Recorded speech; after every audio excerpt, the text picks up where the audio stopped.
रहे दुश्मनों के साथ, उनका पूरा इंतजाम होना चाहिए। अच्छी बुलेट प्रूफ जैकेटें मिलनी चाहिए। मेरे बेटे को दोनों जगह से गोलियां लगी, आगे से कोई काम नहीं आई बुलेट प्रूफ जैकेट। आंखों में आंसुओं का सैलाब है, कलेजे में अपने जिगर के टुकड़े को खोने की तड़प, हर सांस सीने में भारी है, गला रुंधा हुआ है। अपने लाल से बिछड़ने का दर्द दिल में रह रहकर तूफान की तरह उठ रहा है, जिसने इस माँ को बेचैन और बेसुध कर दिया है। इस हाल में थोड़ा होश संभालते हुए शहीद कैप्टन दीपक सिंह की मां ने हुक्मरानों से एक सवाल पूछा है। ये सवाल सिर्फ शहीद कैप्टन दीपक सिंह की मां का नहीं, बल्कि हर उस मां का है जिसने आतंकी हमलों में अपने बहादुर बेटों को हमेशा के लिए खो दिया है। सरकार ये बात अगर आप उनको लड़ाई के लिए भेज रहे हैं दुश्मनों के साथ, उनका पूरा इंतजाम होना चाहिए।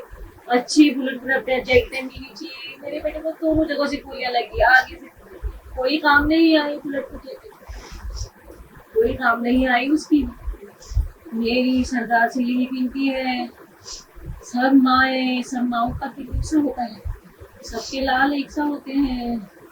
जिनके बच्चे शहीद हुए हैं वो जान सकते हैं आप इस पीड़ा को, वो इस पीड़ा को जान सकते हैं क्या उनके बच्चों को।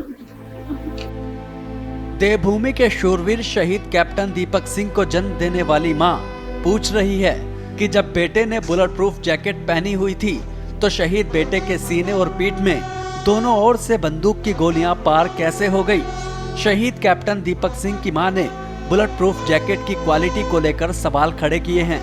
उन्होंने सरकार से गुहार लगाई है कि सेना के जवानों को अच्छी गुणवत्ता वाले आधुनिक हथियारों और साजो सामान से लैस किया जाए, ताकि किसी और जवान की मां को उनकी तरह अपने लाल की शहादत के लिए तड़पना ना पड़े।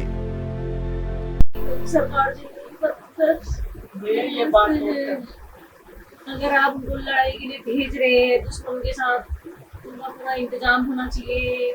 अच्छी बुलेट प्रूफ जैकेटें मिलनी चाहिए। मेरे बेटे को दोनों जगह से गोलियां लगी, आगे से कोई काम नहीं आई बुलेट प्रूफ जैकेट, कोई काम नहीं आई उसकी।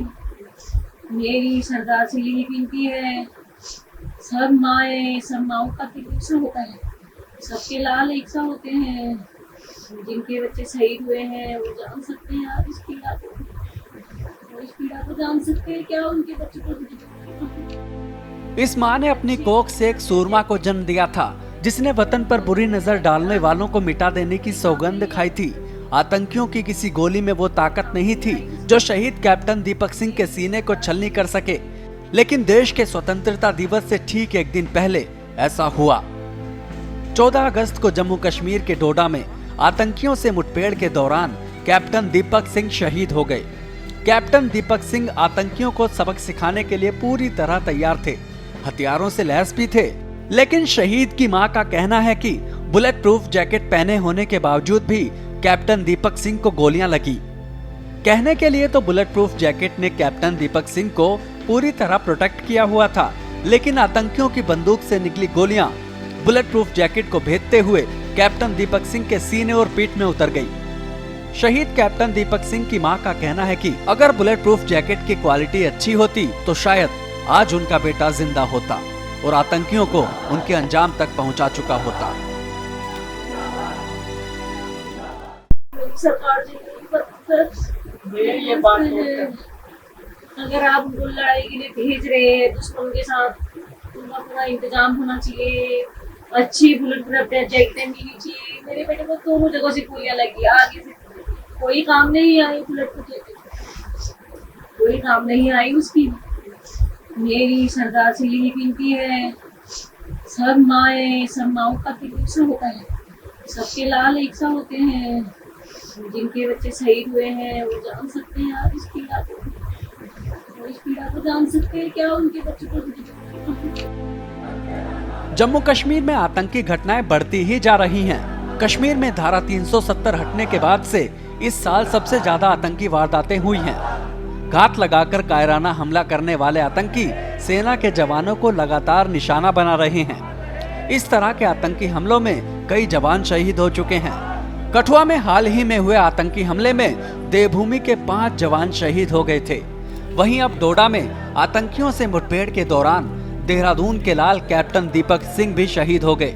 देहरादून के लाल कैप्टन दीपक सिंह की शहादत हुई है। वीरों की शहादत पर शहीदों के परिजनों को फख्र तो है, लेकिन इस बात का दुख भी है कि कश्मीर में आतंकी वारदातें जरा भी कम नहीं हो रही हैं। शहीद कैप्टन दीपक सिंह के पिता ने सरकार से सवाल पूछा है कि आखिर कब तक ऐसे ही आतंकी हमलों में माटी के लाल शहीद होते रहेंगे, और अगर ऐसे ही हर महीने आतंकी हमले में जवान शहीद होते रहे तो अपने बच्चों को सेना में देश की सेवा के लिए भेजने से पहले माँ बाप कई बार सोचेंगे। बिल्कुल, आप इस चीज़ को देख रहे होंगे कि ये जम्मू कश्मीर की जो घटनाएं हैं, जो भी इंसिडेंट वहाँ पे हो रहे हैं, मैं तो जब भी वहाँ पे कोई इंसिडेंट समाचार पत्र में या न्यूज़ चैनल में सुनता हूँ तो मेरे जहन में सबसे पहले एक बात आती है कि कोई हमारा बेटा उत्तराखंड का ना हो इसमें। और पिछले कुछ महीनों से आप देख रहे होंगे कि पिछले महीने कितने 5-6 पार्थिव शरीर एक साथ यहाँ पर आए थे।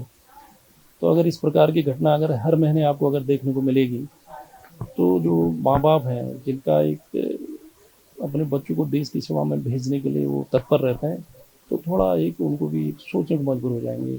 मेरी मिसेज तो कल से, जबकि मेरा भतीजा भी आर्मी में जाने का, उसकी वर्दी देख के काफ़ी बच्चे जो हैं ये उससे प्रेरणा ले लेते कि हम भी फौज में जाएंगे।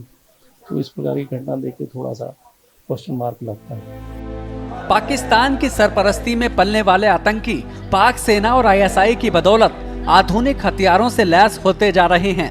भारतीय सेना पर होने वाले इस तरह के कायराना हमलों को आतंकी अक्सर घात लगाकर अंजाम देते हैं। हमारी सेना के पास आतंकियों से लोहा लेने के लिए आधुनिक हथियार भी हैं और कभी न टूटने वाला हौसला भी।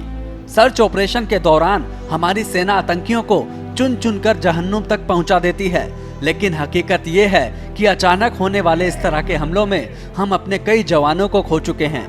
ऐसे में शहीद कैप्टन दीपक सिंह की मां का सवाल बड़ा लाजमी है, आखिर कैसे बुलेट प्रूफ जैकेट पहने होने के बाद भी कैप्टन दीपक सिंह के सीने और पीठ में गोली लग गई? क्या इस घटना ने बुलेट प्रूफ जैकेट की गुणवत्ता पर सवाल खड़े नहीं कर दिए हैं? अपने जिगर के टुकड़ों को खोने वाले शहीदों के परिजन अब सरकार से एक ही सवाल पूछ रहे हैं, और वो ये कि कश्मीर से धारा 370 तो हटा दी, लेकिन कश्मीर घाटी से आतंकवाद का सफाया आखिर कब होगा?